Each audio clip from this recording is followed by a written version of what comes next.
Sign it. My father pushed the resignation agreement across the conference table. The paper stopped inches from my hand.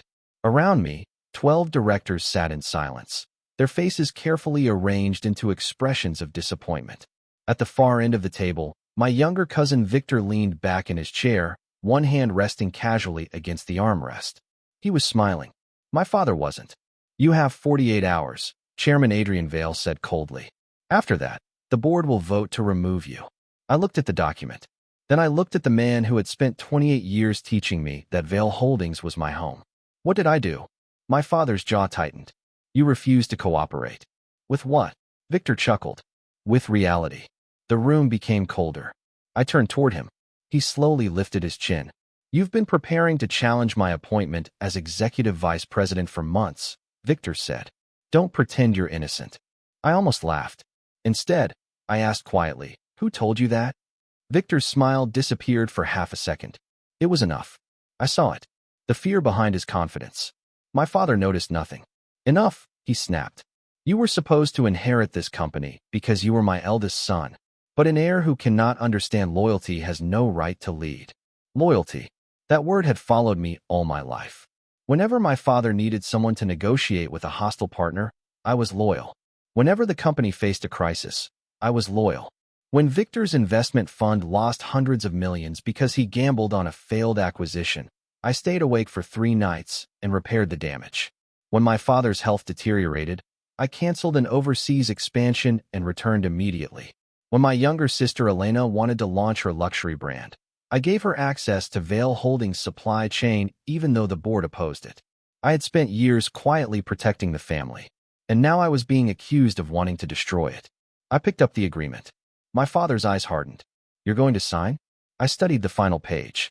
There was a clause requiring me to surrender my voting rights in several subsidiaries. Another clause transferred my shares into a family trust controlled by my father. The last clause was the strangest. It required me to refrain from entering any business that competed with Vale Holdings for 10 years. I smiled. Victor's expression changed. "What are you smiling at?" I placed the agreement back on the table. "I was wondering how long it took you to write this." My father slammed his palm down. "Do you think this is a joke?" "No." I looked around the room. For the first time, I think everyone here is finally being honest. Silence. My father's face darkened. "You have until Friday." "No." I stood. He stared at me. "No. I won't need 48 hours." Victor frowned. I picked up my coat. "I'll leave tonight." The chairman's expression shifted. For some reason, he seemed genuinely surprised. "Leaving doesn't absolve you." "I know. You'll have nothing." I stopped at the door. Behind me, I heard Victor laugh softly. "Finally," he said, "the heir has learned his place." I turned my head. "You're right, Victor." He blinked. I smiled. "You can have the throne." Then I walked out. The elevator doors closed behind me. Only then did I allow myself to breathe. My hands were trembling. Not because I was afraid. Because I had finally accepted something I had spent years refusing to see. My family did not want me. They wanted what I could do for them. There was a difference. The lobby of Vale Tower was still crowded when I walked through it. Employees lowered their voices. Some looked away. Others stared. Everyone already knew. By the time I reached the glass doors, my phone began vibrating. "Elena." I answered. "Brother?" Her voice sounded confused. "Is it true?" "Yes." "You're really leaving?" "Yes." "Why?" I looked through the glass at the city outside. Rain had begun falling.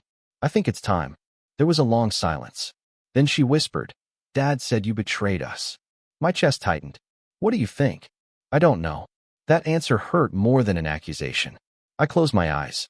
"You don't have to choose. But take care of yourself, Elena." I ended the call. A black sedan waited outside. The driver opened the door. I got in. As the car pulled away from Vale Tower, I looked back through the rear window. The building stood against the rainy skyline, enormous and familiar. For 28 years, I had believed that building represented my future. Tonight, I realized it represented my prison. My phone buzzed again. This time, it was a message from an unknown number. "You finally left." "Good. Now they can't stop you." I stared at it. My heartbeat slowed. I typed one question. "Who are you?" The reply arrived immediately. "Someone who knows what you've been building for the last 6 years." My fingers froze. The car continued through the rain. Nobody in my family knew. Not my father. Not Victor. Not Elena. Not a single director sitting around that table. For 6 years, while I appeared to be working for Vale Holdings, I had been building something completely separate. Not an investment fund. Not another company. Something much larger. And tomorrow morning, the first piece of it would go public. I deleted the message. Then I looked out at the city and whispered, "Let them believe I lost." Because for the first time in my life, I wasn't protecting the family empire. I was protecting my own. The next morning, Vale Holdings opened at $41.80 per share. By noon, it had dropped to $39.25. By 3, financial news channels were already discussing the resignation of Adrian Vale's eldest son. My name appeared beneath headlines about family conflict and succession instability. I watched the coverage from a small rented office on the 22nd floor of an old commercial building. The room had peeling paint, secondhand desks, and a single coffee machine that sounded like it was dying. Nobody looking at it would have guessed that the servers behind the locked wall contained data worth billions. A young woman stood beside me. "It's happening," she said. I didn't look away from the screen. "How bad?" "Vale's stock is down 6%. And our announcement." She hesitated. "Ready." I finally turned. Mara Chin had worked with me for 5 years. She was one of the few people in the world who knew what I had actually been doing. "Release it." Her eyebrows lifted. "Now." "Yes." "You're sure?" I looked at the television. My father's face filled the screen. A reporter was asking him whether my departure would affect the company's future. He answered without hesitation, "Vale Holdings is stronger than any individual." I almost smiled. Mara saw it. "You don't look angry." I was angry for a long time. "And now?" I looked at the clock. "Now I'm free." She nodded. Then she pressed a key. Across the world, thousands of screens refreshed. The announcement appeared. Asterion Technologies announces commercial launch of next-generation battery storage platform. Mara exhaled. "Our first 3 contracts are already signed." I watched the numbers begin to climb. Asterion had no public headquarters, no celebrity founder, no famous family name.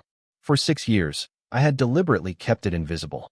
While everyone thought I was the obedient heir learning how to run Vale Holdings, I had built Asterion with engineers recruited from bankrupt laboratories, independent researchers, and manufacturers who had been ignored by larger corporations.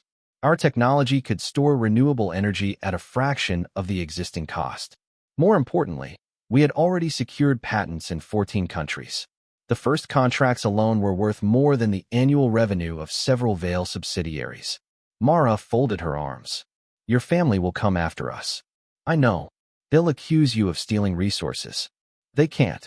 "Why?" "Because everything belongs to Asterion." She stared at me. "Even the research." "Especially the research." She smiled faintly. "You really planned for everything." "No." I looked at the rain outside. "I planned for the day they stopped seeing me as family." The door suddenly opened. Our legal director rushed inside. "Ethan." I turned. "What happened?" He placed his tablet on the table. "Vale Holdings has filed an emergency injunction." Mara cursed under her breath. "On what grounds?" "Trade secrets." I picked up the tablet. The complaint accused Asterion of using proprietary technology developed by Vale Holdings. It was exactly what I expected. I scrolled down, then stopped. "They named me personally." "Yes." I laughed softly. Mara frowned. "What's funny?" "They're scared." "That's not funny. It is when they think fear gives them power." I handed the tablet back. "Prepare our response." Ethan nodded. "There's something else." "What?" He hesitated. "Your father has called a press conference." My expression didn't change. "What is he saying?" "That you stole from your own family." Silence settled over the office. Mara looked at me. "Do you want to answer him?" I shook my head. "No." "Ethan, let him speak." I walked toward the window. Below us, traffic crawled through the wet streets. For years, my father had controlled the narrative. He had taught me that the person who spoke first controlled the truth. He was wrong. Sometimes the person who waited controlled everything. That evening, Adrian Vale stood before dozens of cameras. "My son was entrusted with confidential information," he said. "We believe he used his position to build a competing enterprise." Reporters shouted questions. "Did he steal company technology? Will you sue him? Do you consider him a traitor?" My father stared directly into the cameras. I gave him everything. I watched from my office. My fingers tightened around the edge of the desk. For one painful second, I was 8 years old again. standing beside him in a hospital corridor. For 1 second, I remembered him placing a hand on my shoulder after my mother died. "You're the eldest," he had told me. "From now on, you protect this family." I had believed him. I had spent 20 years trying to become the son he wanted. Then the memory faded. I looked at the television again. The man on the screen wasn't the father from that hospital corridor. He was the chairman who had just tried to take everything I owned. My phone rang. "Elena." I answered. She was crying. "Brother." I closed my eyes. "What happened?" "Dad says you betrayed us." "I know. Victor says you planned this for years." I said nothing. "Did you?" "Yes." Her breathing stopped. "You really did?" "I built something of my own." "Why didn't you tell me?" "Because I didn't know whether you were my sister or his daughter." She began crying harder. I regretted the words immediately, but I didn't take them back. After a moment, she whispered, "I want to believe you. Then look at the evidence." "What evidence?" I looked toward the locked server room. "Soon." She was silent. Then she asked the question I had been expecting. "Are you coming back?" I looked at the city. "No." "But Dad, I won't return to the place that rejected me. What if he apologizes?" My answer came quietly. An apology doesn't rebuild trust. I ended the call. Behind me, Mara stood silently. "He's going to lose more than he realizes," she said. I shook my head. "Don't think about him." "Then what are you thinking about?" I watched the Asterian launch figures climb. My next step. Outside, thunder rolled across the city. Inside Vale Holdings, my father was preparing for war. He believed he was fighting a son who had finally rebelled. He had no idea that the company he was trying to destroy had already become the future of an industry. And tomorrow, the first major investor would arrive. An investor who had once been Vale Holdings' most important partner. An investor who knew exactly why my father had forced me out. And he was bringing documents that could change everything. The man waiting in the conference room was 72 years old, silver-haired, and carrying a leather case that looked older than half the buildings in the district. I recognized him immediately. Jonathan Reed. For 15 years, he had been the largest external shareholder in Vale Holdings. He had attended my father's wedding anniversary dinners. He had stood beside my father when Vale Holdings acquired its first international subsidiary. He had once told me, when I was 22, that the greatest weakness of a family business was believing blood automatically created loyalty. I hadn't understood him then. I did now. Jonathan placed the leather case on the table. "You look tired." "I've had a long week." He smiled faintly. "Your father has had a longer one." Mara sat beside me. "Why are you here?" Jonathan looked at her, then at me. "Because Adrian made a mistake." I leaned back. "What mistake?" "He thought removing you would make Vale Holdings stronger." "And you disagree?" "I know it." He opened the case. Several folders appeared. The first carried the Vale Holdings logo. The second carried the seal of an overseas bank. The third was handwritten. I stared at it. "What's that?" "Your mother's." My chest tightened. I reached for the folder. Jonathan stopped me. "Before you open it, understand something." I looked at him. "Your mother knew your father was capable of destroying the family to preserve the company." My fingers slowly withdrew. "What are you talking about?" Jonathan's eyes became distant. 23 years ago, Adrian nearly lost control of Vale Holdings. "I know about the hostile takeover." "No." He shook his head. "You know the version your father told you." Mara went still. Jonathan continued. "Your mother discovered that Adrian had secretly borrowed against the family's controlling shares."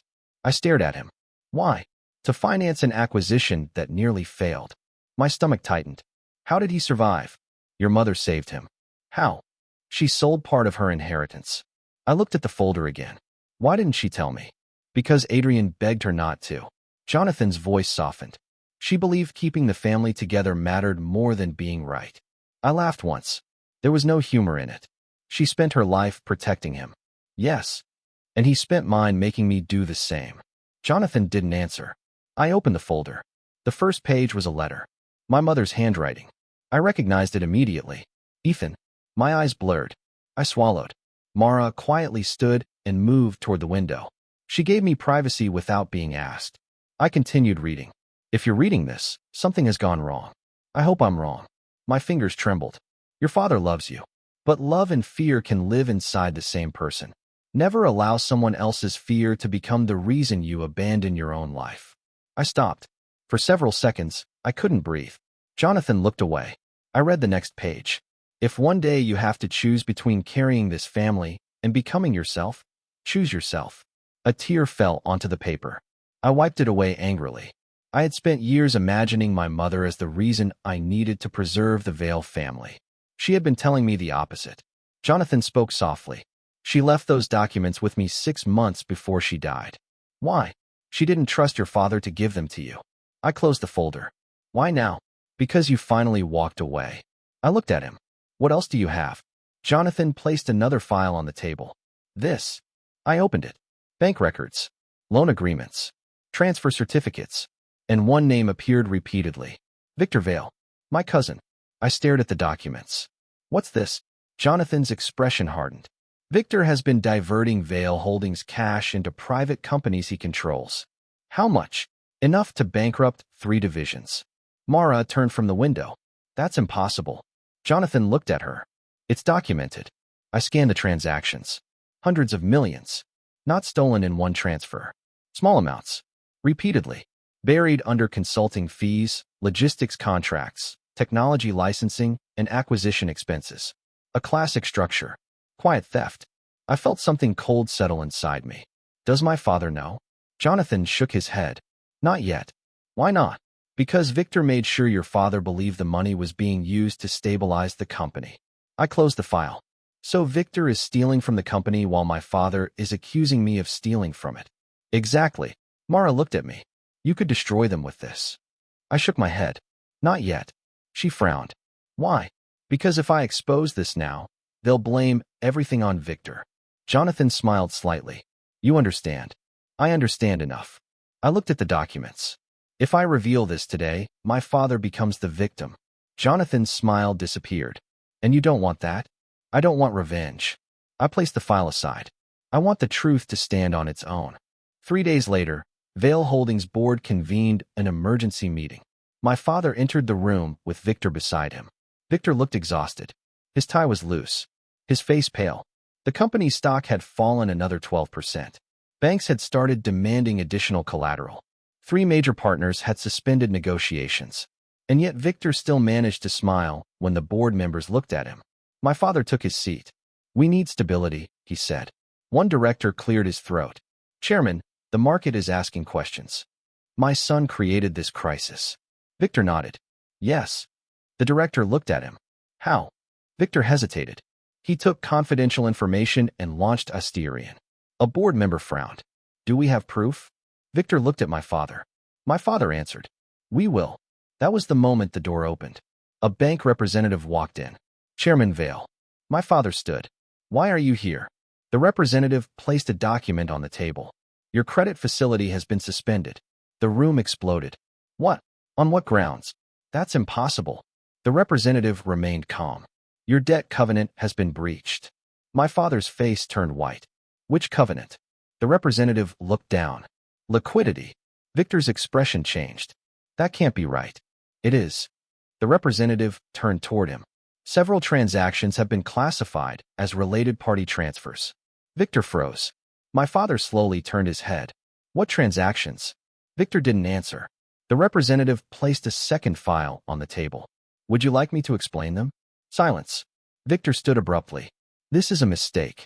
The representative shook his head. No. He looked toward the chairman. It appears someone has been moving substantial funds through entities connected to Mr. Victor Vale. My father's face became unreadable. Victor's voice cracked. Dad. My father didn't look at him. Sit down. Dad, I can explain. Sit down. Victor sat. The meeting continued for another 40 minutes. By the time it ended, 3 directors had requested an independent audit. My father walked out without speaking to Victor. Victor remained behind. For the first time since I had known him, he looked genuinely frightened. That evening, I received a message. Your father knows. I stared at it. Another message followed. Victor knows someone exposed him. I typed. Did you expose him? The reply came. No. I looked toward Jonathan. He was standing by the window. You? He shook his head. Not me. My phone buzzed again. Then who? This time, there was no answer. A minute passed. Then another message appeared. Your mother left more than one letter. I stood. Jonathan. He turned. Did you know about another letter? His face changed. Just slightly. But I saw it. Where is it? Jonathan remained silent. Where is it? He exhaled. Ethan, there are things your mother wanted you to learn only after you were strong enough to hear them. I am. He looked at me for a long moment. Then he said, the second letter isn't about your father. My heart began beating faster. Then who is it about? Jonathan's answer was almost a whisper. You. I didn't sleep that night. The second letter sat on the table in front of me. I had spent years believing my mother had died with all her secrets buried beneath the Vale family name. Now I was discovering she had been leaving pieces of the truth behind, waiting for me to become capable of carrying them. At 4 in the morning, I finally opened it. My dear Ethan. The words looked softer than the first letter. If Jonathan gave you this one, then you have already chosen to leave. I smiled bitterly. She knew. Jonathan sat across from me. She knew you would eventually. I continued. You will probably think I am asking you to protect yourself from your father. I am not. My brow furrowed. Your father is not the only danger. I stopped. Jonathan lowered his gaze. I read on. There is someone inside this family who has always envied you. My fingers tightened around the paper.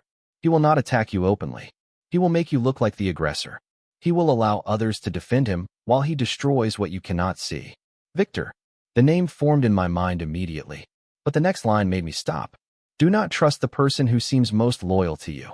I looked up. Jonathan was watching me. Who else knew about this letter? No one. Are you sure? Yes. I stared at him. Then why did you look nervous when I asked about it? His face tightened. Because I knew what it contained. What aren't you telling me? He was silent. I stood. Jonathan. He finally said. Your mother believed your father's closest advisor was involved. My eyes narrowed. Who? Jonathan looked directly at me. Daniel Cross. I knew the name. My father's chief financial advisor. He had worked for Vale Holdings for 30 years. He had attended family dinners. He had advised me when I was young. He had been one of the first people to congratulate me when I became chief operating officer. And he had supported my removal 3 days earlier. I sat down slowly. Does my father know? He trusts Daniel more than he trusts anyone. I stared at the letter. The betrayal suddenly looked much larger. This wasn't just about Victor. It was about a structure that had been growing inside Vale Holdings for years. I closed the letter. I'm not going back. Jonathan nodded. I know. I'm not confronting them. I know. Then why tell me? He smiled sadly. Because truth isn't always a weapon. He tapped the letter. Sometimes it's a warning. The next week changed everything. Vale Holdings' independent audit uncovered 27 suspicious transactions. Then 43. Then 90. Victor denied everything. Daniel defended him. My father demanded more evidence. The board demanded my father's resignation. The company's legal department fractured into 2 camps. Banks stopped extending credit. Employees began leaving. Suppliers demanded cash payments. For the first time in decades, Vale Holdings couldn't use its reputation to buy time. And I did nothing. That was the part that confused everyone. Reporters called my office. I refused interviews. Former employees contacted me. I didn't interfere. My father sent me 3 letters. I didn't respond. Victor called 17 times. I blocked him. Elena sent 1 message. Please talk to me. I answered. Not yet. She replied. Are you angry with me? I stared at the screen for a long time. Then I wrote. I'm angry at what this family became. Not at you. She didn't answer. 2 days later, she came to Asterion. She stood outside my office for almost 10 minutes before entering. When I saw her, she looked smaller than I remembered. You came alone? She nodded. Dad doesn't know. I gestured toward the chair. Sit. She did. Her hands were shaking. I saw the audit. I know. Victor did it. Yes. Daniel helped him. Yes. She looked at me. Did you know? Not until recently. Her eyes filled with tears. Why didn't you tell us? Because nobody would have believed me. I would. I looked at her. She lowered her eyes. I think I would have. I didn't answer.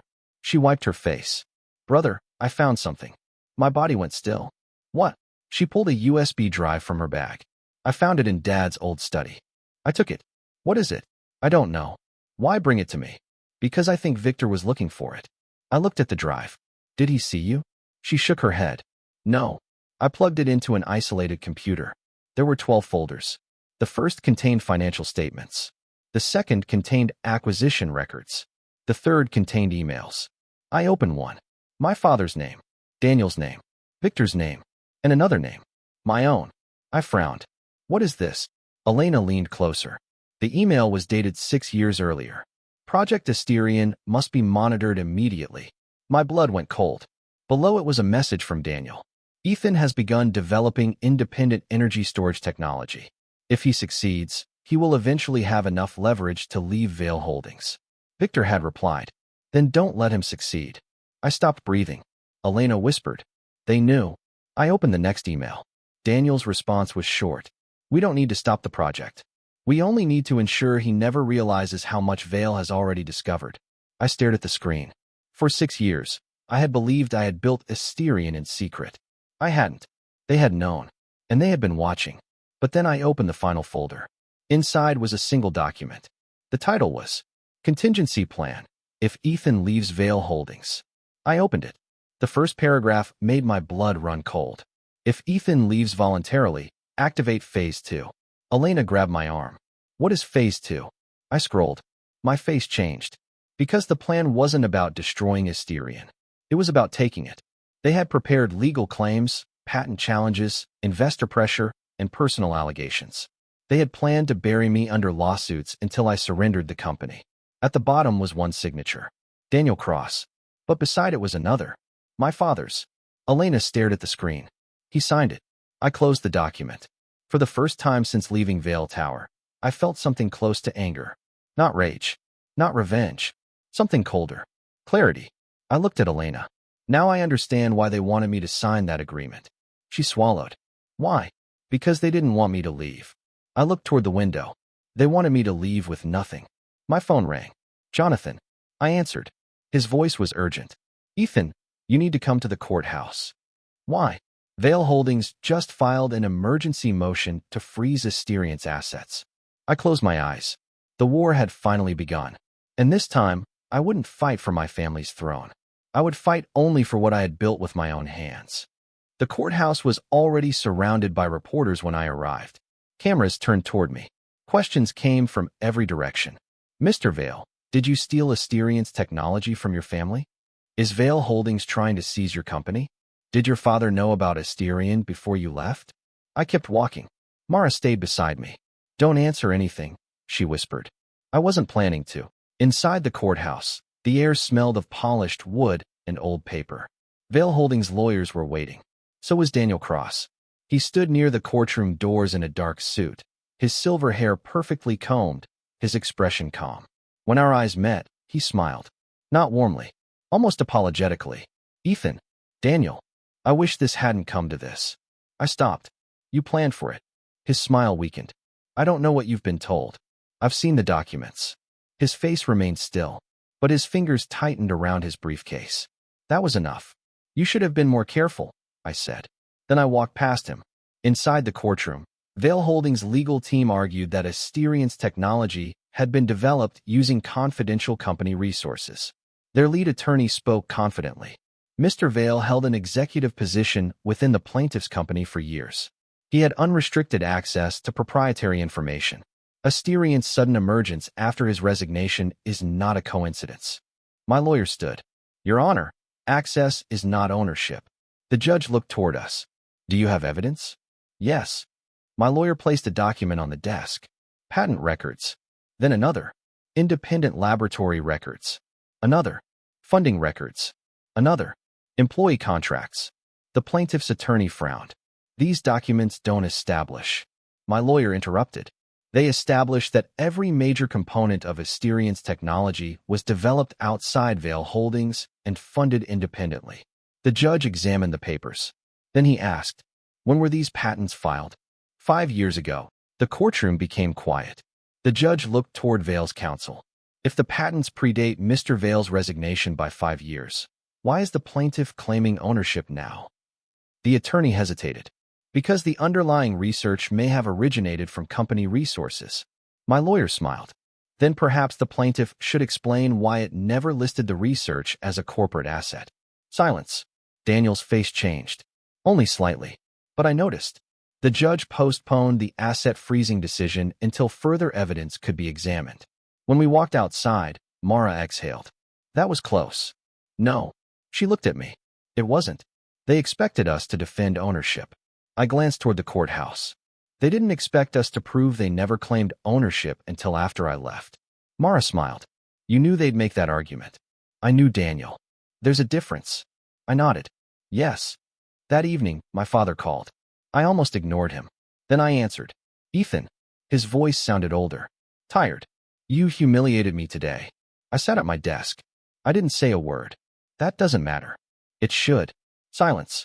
Then he said, come home. I closed my eyes. No. I can fix this. You've had 6 years to fix it. That isn't fair. Neither was the agreement you put in front of me. His breathing became heavier. I was trying to protect the company. No. I looked through the glass wall toward the engineers working late. You were trying to protect your control over it. That company belongs to the family. And Asterion belongs to me. You're my son. I laughed softly. That was the problem. He went silent. For a moment, neither of us spoke. Then his voice dropped. Victor is going to prison. I frowned. What? The audit found enough evidence. I leaned forward. What are you saying? I'm saying I need you. There it was. Not I miss you. Not I was wrong. Not forgive me. I need you. I closed my eyes. I can't help you. Ethan, I hope you understand why. He said nothing. Then I heard him whisper. I never thought you'd really leave. My chest tightened. I know. I ended the call. The next morning, Victor came to Asterion. Security called me. He says he won't leave. Send him up. Mara looked at me sharply. Are you sure? Yes. Victor entered 5 minutes later. He looked nothing like the confident man who had mocked me in the boardroom. His suit was wrinkled. His eyes were bloodshot. He stopped in front of my desk. Ethan, what do you want? I need help. I waited. Dad won't answer my calls. I said nothing. Daniel disappeared. That caught my attention. What? He hasn't returned to the office. When? Last night. I leaned back. Victor swallowed. Ethan, I didn't know about the contingency plan. You signed it. His face went pale. I signed things Daniel put in front of me. You didn't read them? I trusted him. I almost smiled. You sound like Dad. Victor looked down. I'm scared. For the first time, I believed him. Not because I trusted him. Because fear was difficult to fake when a person had nowhere left to hide. What do you want? Protection.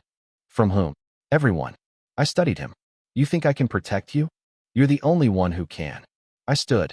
You're wrong. He stared at me. I spent years protecting this family. My voice remained calm. It didn't make anyone safer. Victor's eyes filled with tears. I know. I looked at him. No, you don't. He lowered his head. For several seconds, neither of us moved. Then he whispered, Daniel has the original records. I froze. What records? The ones showing how the money was transferred. Where? I don't know. Victor. He looked at me. But I know someone who does. 2 hours later, I met Jonathan at a quiet restaurant outside the financial district. He listened without interrupting. When I finished, he sighed. Daniel has always been careful. Too careful. Jonathan nodded. That's why I suspected there was someone above him. I stared at him. Above Daniel?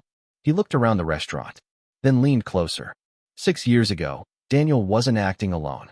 My stomach tightened. Who? Jonathan didn't answer immediately. He reached into his coat and placed a photograph on the table. The photograph showed 3 men standing outside a private club.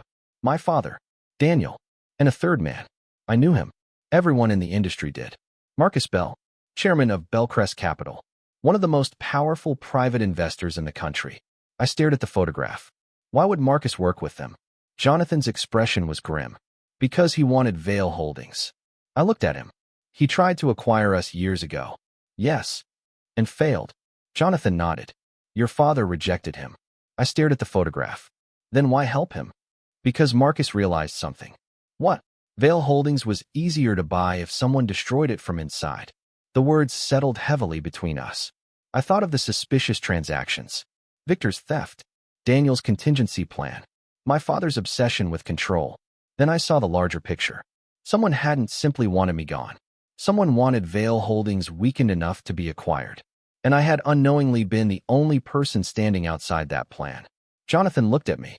You understand now? Yes. You were never the target. I looked up. Then what was I? His answer was quiet. The obstacle. I returned to Asterion after midnight. The office lights were mostly off. Only the server room glowed through the glass. Mara was waiting. You found something. I nodded.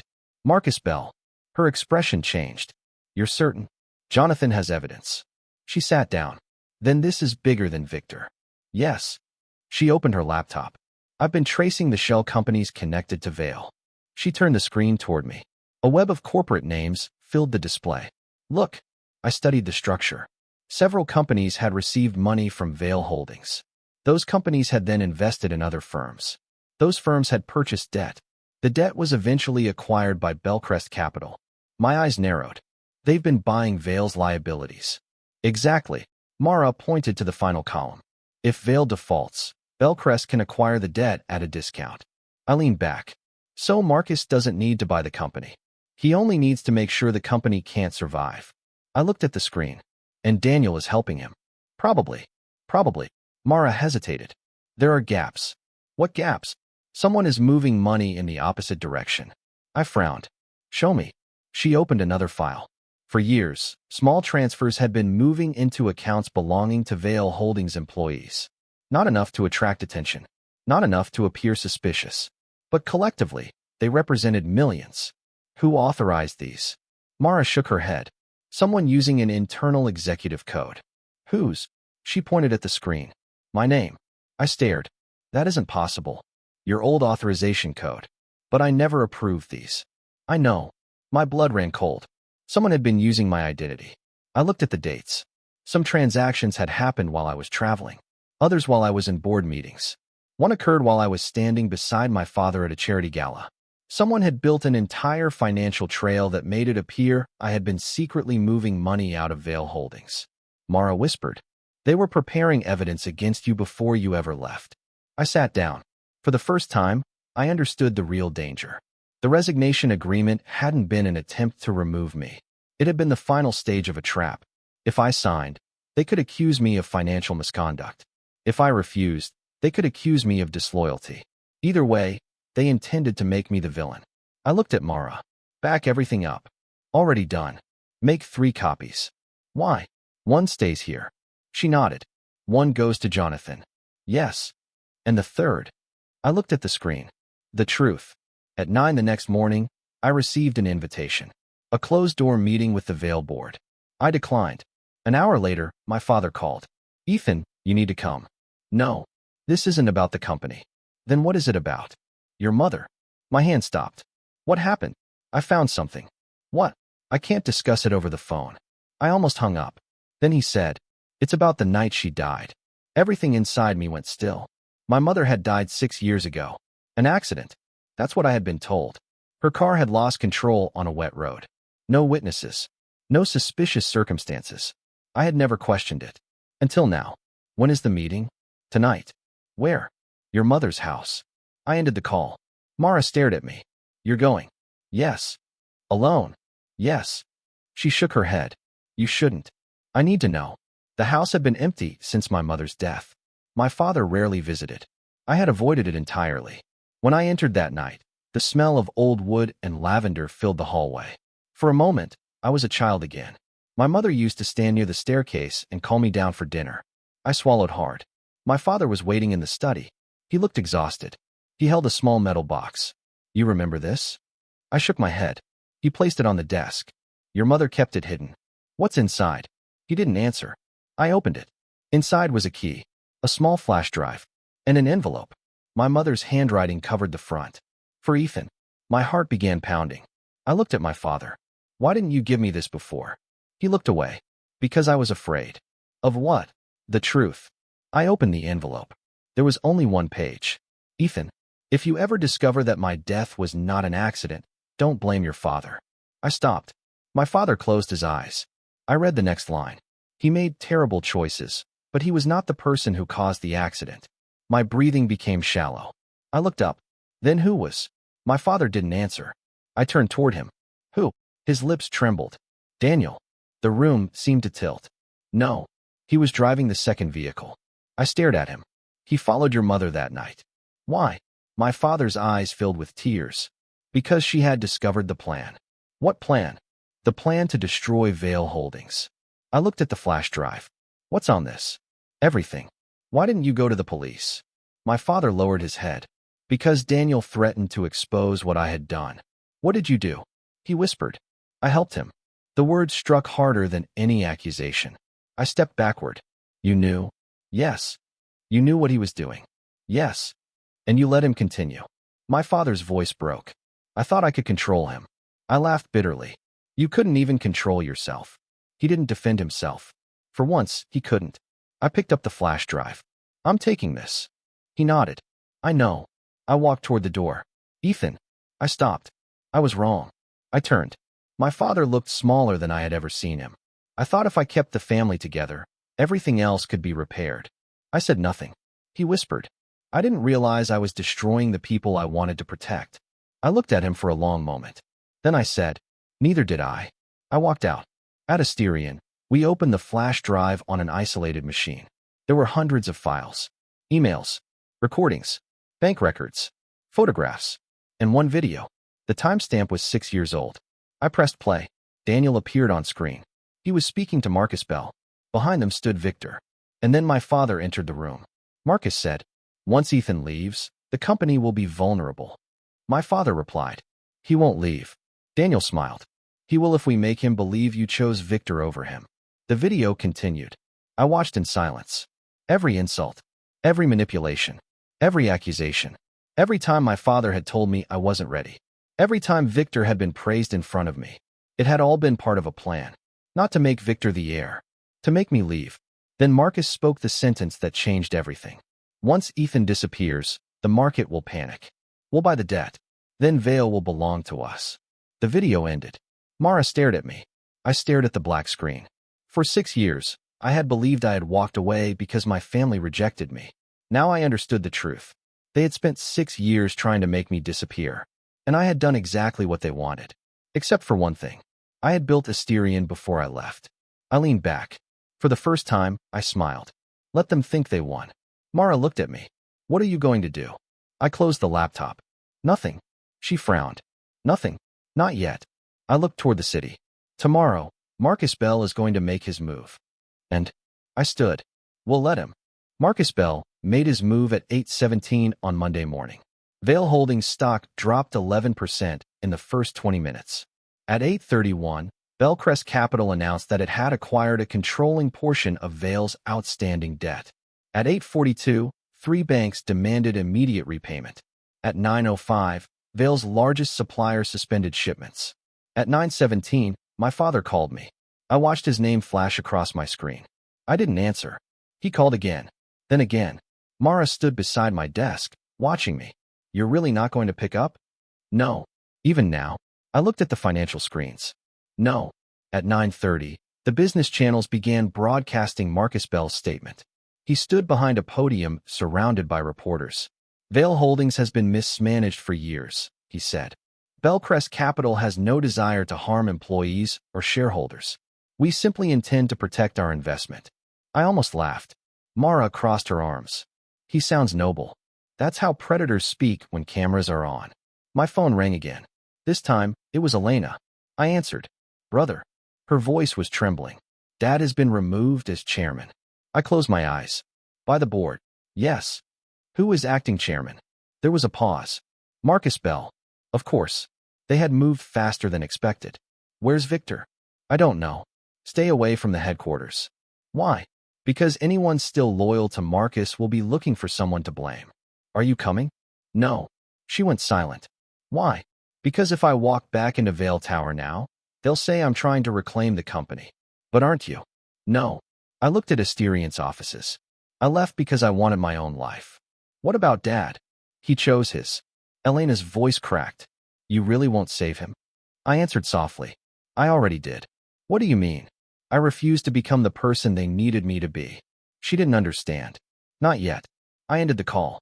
At noon, Vale Holdings filed for emergency restructuring. Marcus Bell appeared again. This time, he was smiling. Bellcrest Capital is prepared to provide temporary financing, he announced. We intend to preserve jobs and stabilize the company. The market reacted positively. Vale stock recovered 4%. Mara watched the numbers. They're buying confidence. Yes. They think they've won. Yes. She turned toward me. When do we move? I shook my head. Not yet. You keep saying that. Because they haven't reached the point where they can't turn back. What point? I looked at the legal files on my desk. The moment they use fraudulent evidence against me publicly. Mara stared. You expect that? They need a scapegoat. Why you? Because I was the obvious one. At 2:46 p.m., they did exactly that. Vail Holdings released a statement accusing me of unauthorized financial transfers. Attached to it were 27 pages of transaction records. My name appeared on every authorization. Mara stared at the documents. They're framing you. Yes. Shouldn't we respond? No. Ethan. I looked at her. Let them publish everything. She frowned. Why? Because they don't know we've already found the original records. Mara's eyes widened. You want them to commit to the false version. Exactly. She slowly smiled. That is cruel. No. I looked at the statement. It's patient. By evening, every major financial news outlet was discussing me. Former employees were interviewed. Analysts questioned my motives. Social media accused me of betraying my own family. One headline read, Heir accused of secretly draining family empire. Another said, from successor to saboteur, what really happened inside Vail Holdings? I read neither. Instead, I called Jonathan. Are you ready? Yes. Lawyers. Ready. Regulators. Waiting. Journalists. Several. I nodded. Good. Jonathan was silent for a moment. Ethan. Yes. Once this starts, there is no going back. I looked at the city. I know. You'll destroy your father's reputation. He destroyed it himself. And your family's name. I paused. I didn't build the name. Jonathan sighed. You sound like your mother. That hurt. I looked away. Don't say that. Why? Because I don't know whether that's a compliment anymore. Jonathan laughed softly. Then his voice became serious. She would have been proud of you. I didn't answer. After the call ended, I stayed alone in my office. For the first time since leaving Vail Tower, I allowed myself to remember my mother without anger. Her laugh. Her hands. The way she used to sit beside me when I couldn't sleep. The way she told me that being strong didn't mean never crying. I looked at the rain outside. I finally understood. I whispered. Then I opened the folder. The first document was the independent audit. The second was the original financial ledger. The third was the video recording. The fourth was my mother's statement. The fifth was evidence connecting Marcus Bell to the debt manipulation. And the sixth was the most dangerous. A signed agreement between Marcus and Daniel. It showed that Daniel had been promised a senior position after Vail Holdings was acquired. Victor would receive a settlement. My father would retain a ceremonial role, and I would be publicly blamed for the collapse. Every piece fit. I sent the package to our legal team. Release everything tomorrow. The next morning, 7 a.m. The first document went public, then the second, then the third. By 7:15, financial journalists were downloading the evidence. By 7:30, regulators announced an investigation. By 7:45, Bellcrest Capital's stock began falling. At 8 o'clock, Marcus Bell canceled his press conference. At 8:12, Daniel Cross was seen leaving his home with 2 suitcases. At 8:20, police stopped him at the airport. The news spread instantly. Former Vail advisor detained in financial fraud investigation. Mara looked at me. It's happening. I nodded. But I felt no satisfaction. Only exhaustion. Because the truth had finally arrived. And it had brought everything with it. At 10, my father appeared on television. Not as chairman. Not as billionaire businessman. Just Adrian Vail. An old man sitting alone in a dark room. He admitted that he had known about Daniel's actions. He admitted that he had helped conceal financial irregularities. He admitted that he had participated in the plan to force me out. The interviewer asked him, why? My father stared at the table. Because I was afraid. Afraid of your son? No. He swallowed. Afraid that my son would succeed without me. The room went silent. He continued. I spent years believing the family company was my life. Eventually, I couldn't tell the difference between protecting it and protecting myself. I watched the interview without blinking. The interviewer asked, do you regret what you did? My father closed his eyes. Every day. I turned off the screen. Mara looked at me. Do you forgive him? I thought about it. No. She nodded. Do you hate him? No. Then what do you feel? I looked at the dark television. Nothing I need to act on. That afternoon, the board requested my presence. I went. Not because I wanted the company. Because the truth deserved to be spoken in the room where the lies had begun. The Vail Tower boardroom looked smaller than I remembered. The same table. The same chairs. But the people sitting there had changed. Some looked ashamed. Some looked frightened. Some refused to meet my eyes. The acting chairman stood. Mr. Vale. I sat. He cleared his throat. On behalf of the board, we acknowledge that the allegations against you were false. I said nothing. The board would like to offer you the position of chairman. A few directors nodded. My father wasn't there. Victor wasn't there. Daniel was in custody. Marcus was under investigation. The empire they had fought over was collapsing. And now they wanted me to take the throne. I looked around the table. No. The room went silent. One director leaned forward. You're certain? Yes. But Vale Holdings needs you. I shook my head. No. They stared. Vale Holdings needs a new structure. I stood. Not another heir. The director's voice softened. Then what do you want? I looked at the empty chair where my father had once sat. Nothing. I placed a document on the table. My voting rights will be placed into an independent trust. Several directors gasped. What? The trust will protect employees and minority shareholders. I turned toward the door. And I will have no operational role. The acting chairman stood. You're walking away again? I looked back. No. I smiled faintly. This time, I'm walking forward. Outside the boardroom, the hallway was silent. I took 3 steps before hearing someone call my name. Ethan. I turned. Elena stood at the end of the corridor. She looked exhausted. But she was smiling. You really did it. I shook my head. No. She frowned. Then who did? I looked through the windows toward the city. They did. She understood. Their own choices. Yes. She walked toward me. For a moment, neither of us spoke. Then she said, I was wrong. I looked at her. I should have believed you. You were afraid. So were you. She lowered her eyes. I don't want to be like them. Then don't be. She nodded. Can I still be your sister? The question hurt more than I expected. I looked at her. Yes. She smiled through tears. Thank you. I didn't hug her.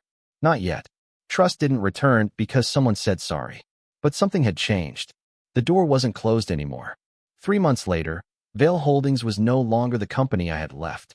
Marcus Bell faced charges. Daniel Cross became a cooperating witness. Victor resigned from every corporate position and entered a legal settlement that stripped him of most of his assets. My father surrendered his remaining executive authority. The company survived. Barely, but it survived. Employees who had feared mass layoffs kept their jobs. Several subsidiaries were sold. The debt was restructured. And the family empire that had once seemed untouchable became something smaller. More transparent. More human. I never returned as its heir. Asterion, meanwhile, expanded faster than anyone expected. Our first battery storage facility opened 6 months after the scandal. I stood on the platform during the inauguration. Mara handed me the microphone. Speech. I looked at her. I hate speeches. You built a company from nothing. That's why I hate speeches. She laughed. I walked toward the stage. Hundreds of engineers, investors, workers, and journalists waited. I looked at the facility behind me. 6 years ago, I had built Asterion because I needed something that belonged only to me. Now thousands of people depended on it. That responsibility felt different. It wasn't family obligation. It wasn't fear. It was purpose. I spoke briefly. A company isn't a family. The crowd became quiet. And a family isn't a company. Mara smiled. I continued. When we confuse the two, people become assets, loyalty becomes currency, and love becomes another contract. I paused. Asterion will never be built that way. The applause came slowly, then louder. I stepped away from the microphone. For the first time, I didn't feel like an heir. I felt like myself. That evening, I received a letter. No sender. I opened it. My father's handwriting. Ethan, I don't expect forgiveness. I continued. I don't even know whether I deserve to ask for it. I sat on the balcony. The city lights stretched endlessly ahead. But I want you to know something I never told you. I read the next line. The night your mother died, she told me that you would someday build something greater than Vale Holdings. My eyes burned. I was angry because I thought she was telling me I would become unnecessary. I stopped reading. The words hurt. Not because they were cruel, because they were honest. She was right. I folded the letter, then opened it again. The final line said, I'm proud of you now. I should have been proud before. I sat there for a long time. I didn't forgive him that night, but I didn't tear up the letter either. Sometimes healing wasn't about reopening a door. Sometimes it was simply no longer needing to slam it shut. A year later, I returned to Vale Tower. Not for the company. For my mother. Her portrait had been moved to the main entrance after the restructuring. I stood beneath it alone. Elena came beside me. She would have liked Asterion. I smiled. She would have liked that I finally stopped trying to impress Dad. Elena laughed. Definitely. We stood silently. Then she asked, "Do you ever regret leaving?" I looked at the building. No, not even once. I thought about it. I regret that it took me so long. She nodded. That sounds more like you. I looked up at my mother's portrait. For years, I had believed leaving meant abandoning my family. Now I understood. Sometimes leaving was the only way to stop abandoning yourself. My phone buzzed. Mara, board meeting in 20 minutes. Your investors are waiting. I smiled. I turned toward the doors. Elena called after me. Brother. I stopped. She raised her hand. Dinner tomorrow? I looked back. Sure. 7. She smiled. I walked away. Not toward the throne. Not toward the family empire. Toward the life I had built with my own hands. Behind me stood the company that had once defined my worth. Ahead of me stood a future that didn't need anyone's permission. And for the first time, I didn't feel like the heir who had vanished. I was simply a man who had finally learned that losing a place at someone else's table could be the beginning of finding your own. 2 years after I left Vale Holdings, people stopped calling me the lost heir. They started calling me the founder of Asterion. I preferred the second one. Not because it sounded impressive, because it belonged to me. The company had grown beyond anything I had imagined when Mara and I occupied that cramped office with peeling walls. We now had research centers in 3 cities, manufacturing partnerships across Asia and Europe, and thousands of employees. Yet I still kept my original desk. The scratches were still visible along its edge. Mara hated it. You have a chair worth more than this entire room, she complained one morning. I looked at the old desk. It works. It looks like it survived a war. It did. She sighed. That's exactly why I knew you wouldn't replace it. I smiled. She dropped a folder in front of me. Your father called. My smile disappeared. What does he want? He didn't say. I opened the folder. There was a letter. Not from my father. From Vale Holdings' current board. I read it silently. Then I looked at Mara. They want Asterion to acquire one of their divisions. She nodded. The energy storage subsidiary. The irony wasn't lost on me. The same company that had once tried to steal Asterion's technology now wanted Asterion to save one of its failing divisions. I closed the folder. No. Mara blinked. You didn't even think about it. I did. For 3 seconds. That was enough. She laughed. I knew you'd say that. I looked out the window. Vale doesn't need Asterion's money. Then what does it need? Distance. She frowned. From us. From the past. Mara studied me. You've changed. I looked at her. How? You don't react anymore. I smiled faintly. I used to. I remember. So do I. She picked up the folder. Then what do we tell them? I considered the question.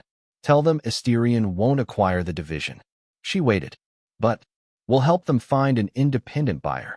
Mara smiled. That sounds like you. No. I shook my head. It sounds like the person I should have become years ago. That afternoon, I received another call. Elena, are you busy? Always. She laughed. Then I'll be quick. What's wrong? Nothing. I waited. She sighed. I want to start my own company. I smiled. Good. That's it. What do you want me to say? I don't know. Dad thinks it's reckless. Then it's probably worth considering. She laughed. You really are impossible. What kind of company? Luxury packaging. I leaned back. That market is brutal. I know. Good. Why? Because if you already knew it was easy, I'd be worried. She became quiet. Will you invest? I thought about it. No. Her voice dropped. Oh, I'll mentor you. Silence. Really? Yes. Why not invest? Because I don't want your success to depend on me. She breathed out slowly. That means more than money. I know. We ended the call. For the first time, helping someone in my family didn't feel like carrying a burden. It felt like giving them the freedom to carry themselves. 3 weeks later, I visited my father. It was the first time I had seen him privately since the collapse. He lived in a modest house outside the city now. No guards. No assistants. No board members waiting outside. Just an old man watering plants in a small garden. When he saw me, he stopped. You came? Yes. He put down the watering can. I wasn't sure you would. Neither was I. He smiled faintly. We sat outside. For several minutes, neither of us spoke. Then he said, I heard about Elena. She started her company. I know. She's doing well. He nodded.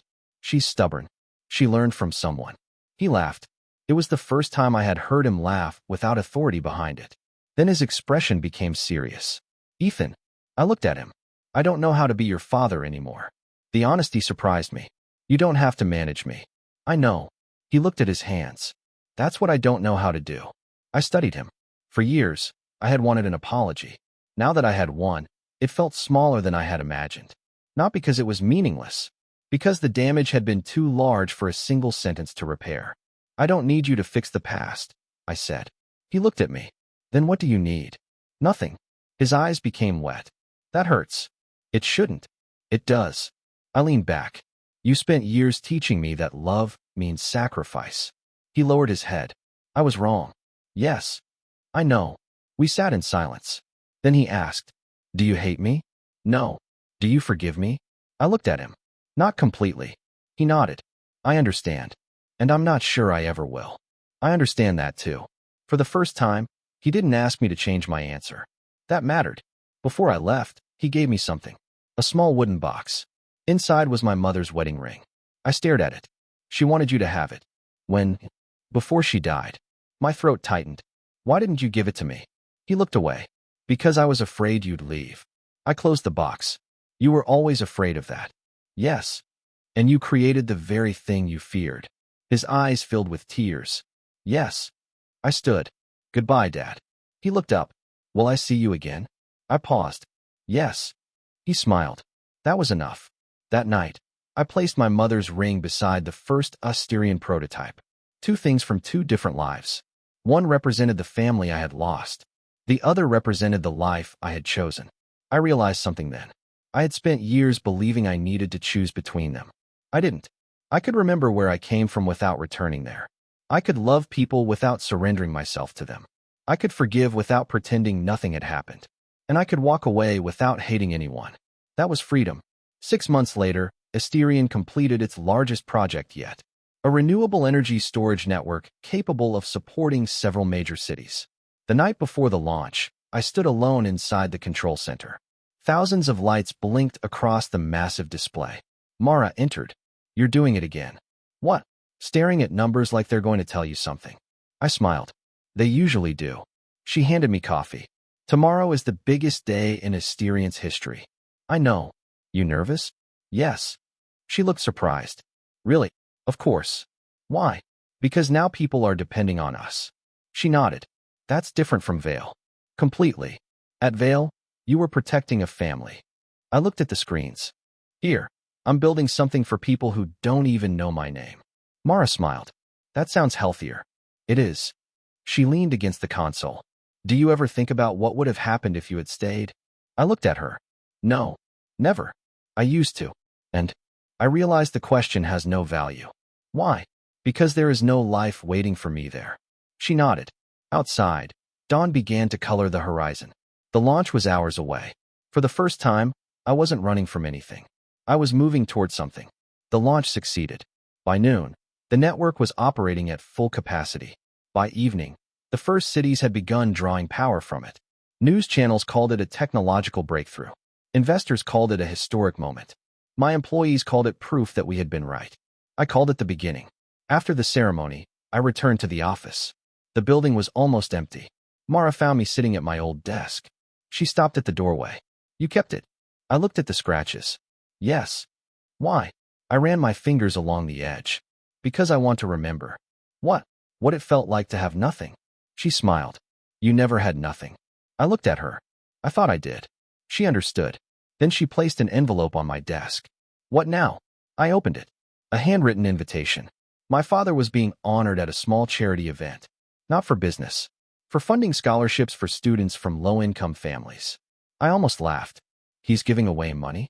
Apparently. I looked at the invitation again. He changed. People can. I nodded. Sometimes. I attended. Not for him. For the students. The event was held in a university hall. There were no cameras from financial networks. No corporate banners. No luxury cars. My father stood on a simple stage. His speech lasted less than 5 minutes. I spent most of my life measuring success by what I controlled, he said. The students listened. I was wrong. He paused. Success is what remains valuable after control is gone. I looked down. That sentence stayed with me. After the speech, he found me outside. You came? Yes.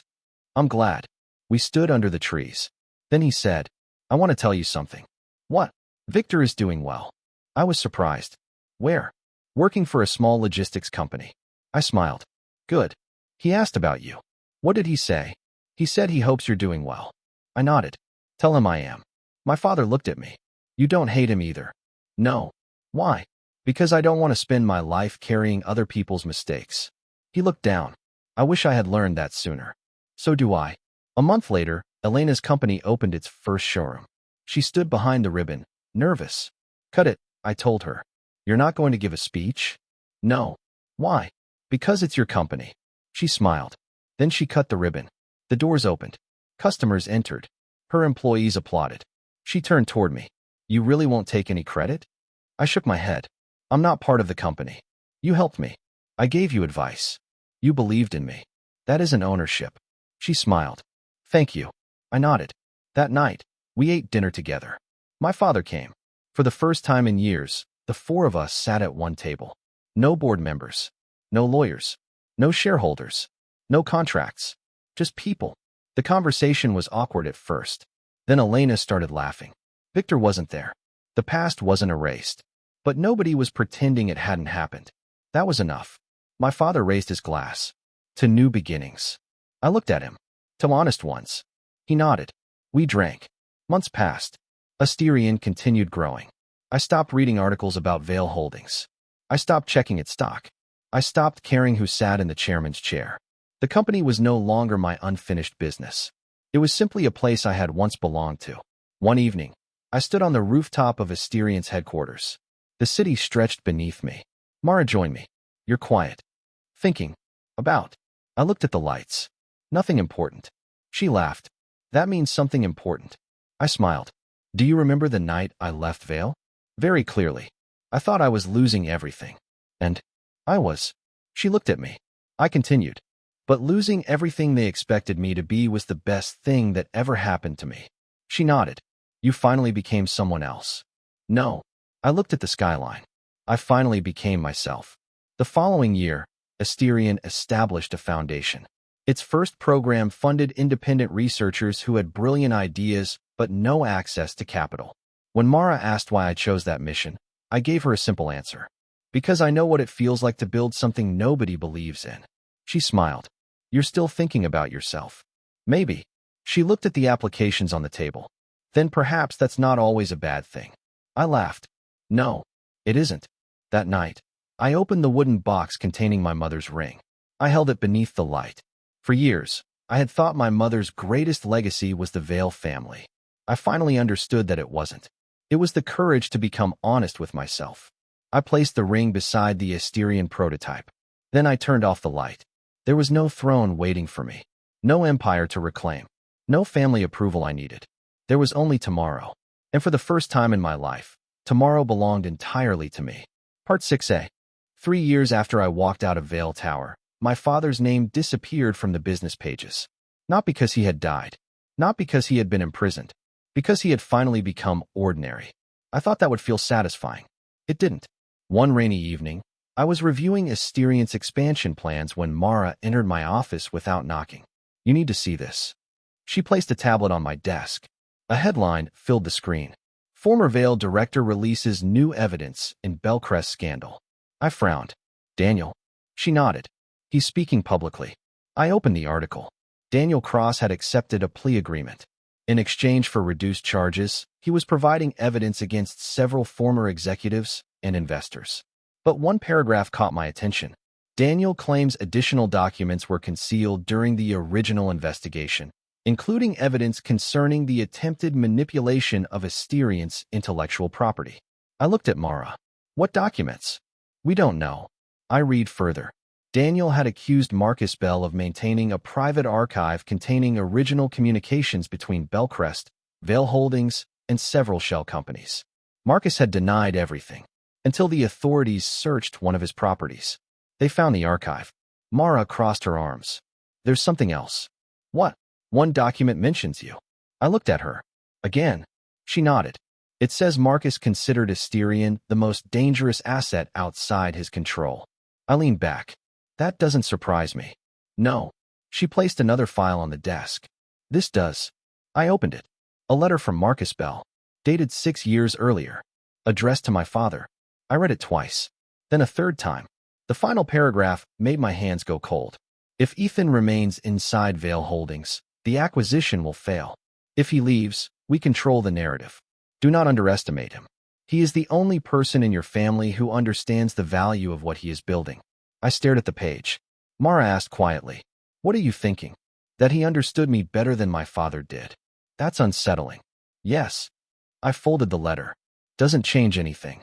She nodded. Good. I smiled. You sound like my mother. That's the second time you've said that. I mean it as a compliment now. She laughed. Progress. That night, I drove to my father's house. He opened the door himself. When he saw me, he smiled. Ethan, can we talk? Of course. We sat in the garden. The rain had stopped. I placed Marcus's letter on the table. My father read it. His face changed. I didn't know about this. I believe you. He looked surprised. You do? Yes. Why? Because you were too busy being afraid of me to understand what I was actually building. He gave a sad smile. That sounds like me. I leaned back. Did you ever believe Asterion could become what it is now? He thought for a moment. No.